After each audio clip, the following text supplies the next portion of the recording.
بسم اللہ الرحمن الرحیم۔ السلام علیکم۔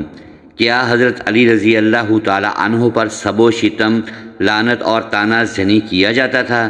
اور یہ کس کے ایما پر کیا جاتا تھا؟ اور کتنے سال تک یہ فعل جاری رہا؟ اور اس کے پیچھے کارفرما عوامل کون سے تھے؟ اور کون کون سے افراد اس فعل میں شامل تھے؟ محترم ساتھیو، تاریخ اسلام کی صحیح حقائق دراصل نہایت تلخ حقائق ہیں، اور ان کو قبول کرنا ایک بہت مشکل امر ہے، کیونکہ جس اسلامی سلطنت کی بنیاد نبی پاک صلی اللہ علیہ وآلہ وسلم نے رکھی، اور جس کی آب پاری خلفائے راشدین اور دیگر صحابہ کرام علیہ اجمعین نے اپنی جانوں کے نذرانے پیش کر کے کی، وہ چمن اتحاد امت مرجھانے کیوں لگا؟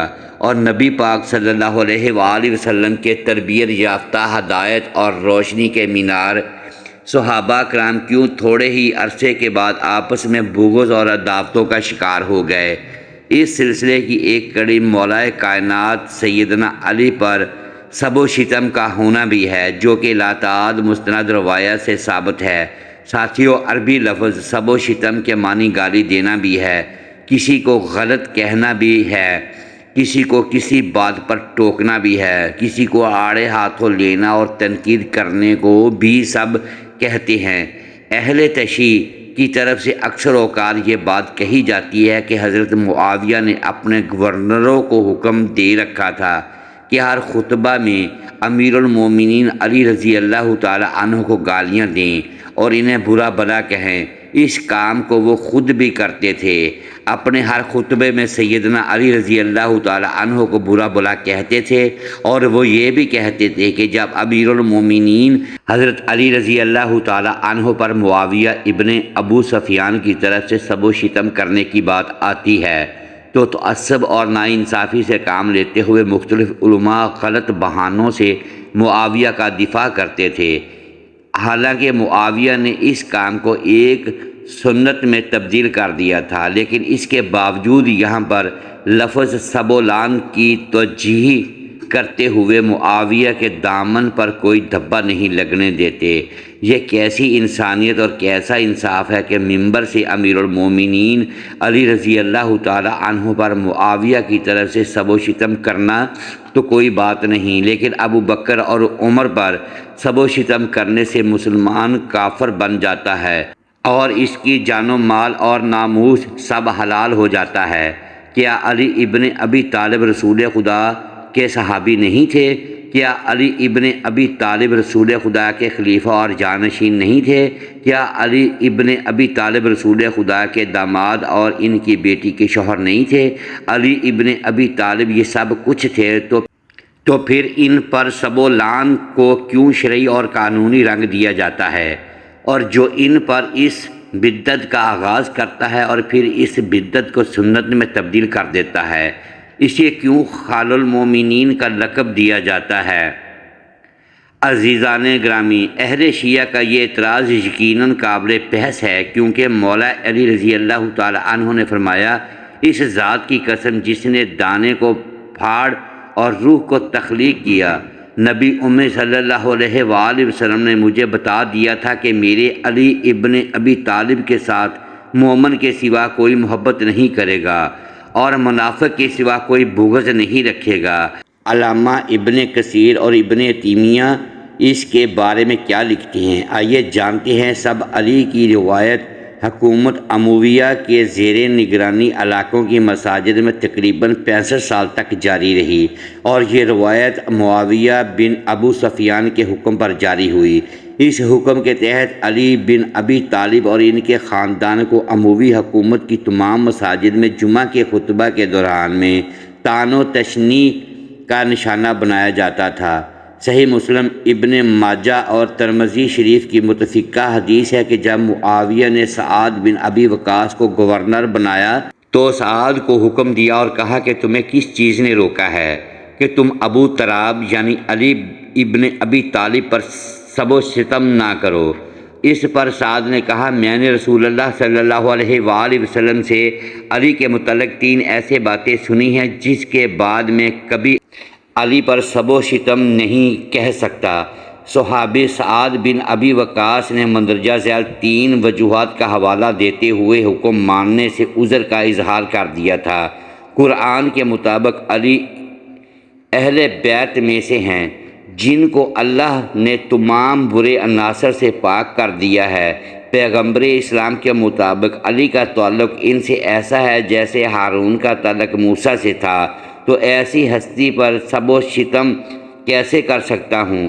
پیغمبر اسلام نے جنگ خیبر کا پرچم علی ابن ابو طالب ہی کو دیا تھا، اور اللہ نے ان کو فتح سے نوازا اور ان کو پرچم نوازنے سے پہلے فرمایا تھا کہ میں کل ایک ایسے شخص کو پرچم دوں گا جو اللہ سے اور اللہ کے رسول سے محبت کرتا ہے، اور اللہ اور اس کے رسول بھی اس سے محبت کرتا ہے، تو کیا ایسے شخص پر میں سب و شتم کروں؟ سعد بن ابی وقاص نے معاویہ ابن ابی سفیان سے کہا کہ اگر تم میری گردن پر آرا بھی رکھ دو تو میں علی ابن ابی طالب پر سب و شتم کروں تو تب بھی میں کبھی علی پر سب و شتم نہیں کروں گا۔ کیا معاویہ کا یہ اقدام بھی اجتہادی غلطی تھی یا بغاوت، ظلم، عناد، حسد، بغض، مرتضوی؟ صحیح مسلم میں ہے کہ علی سے بغض منافق رکھے گا، یا یہ گالیاں دینے والی سب روایت جھوٹی ہیں؟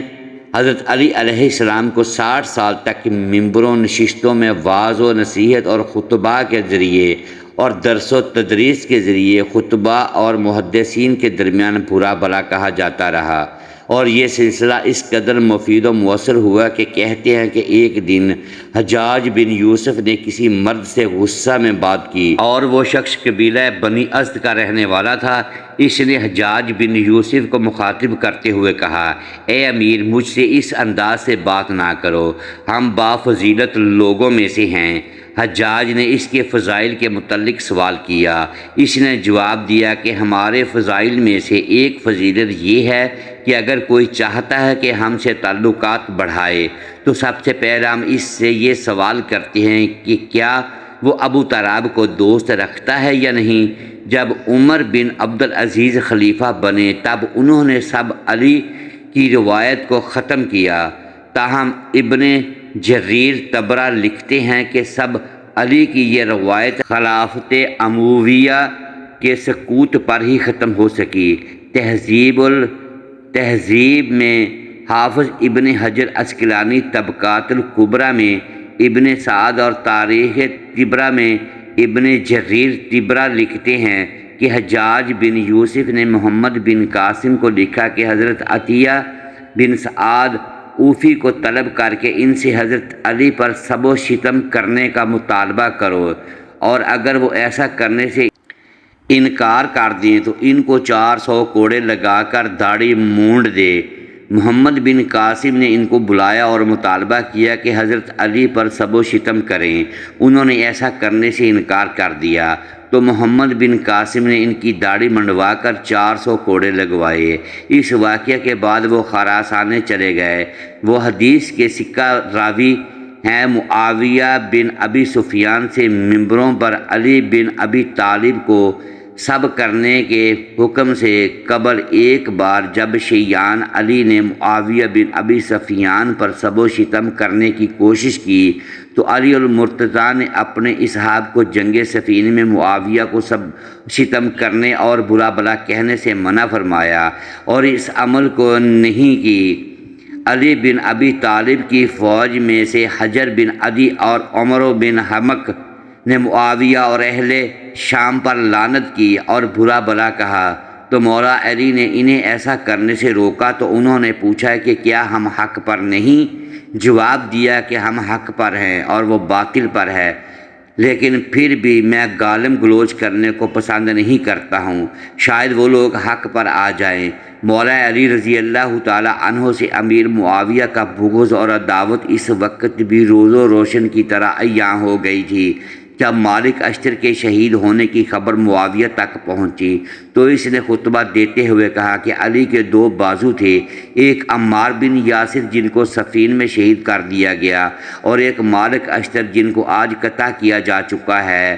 نہج البلاغہ میں آیا ہے کہ علی نے جنگ صفین کے موقع پر اپنے ساتھیوں میں سے چند آدمیوں کو سنا کہ وہ شامیوں پر سب و شتم کر رہے ہیں، تو آپ نے فرمایا میں تمہارے لیے اس چیز کو پسند نہیں کرتا کہ تم گالیاں دینے لگو۔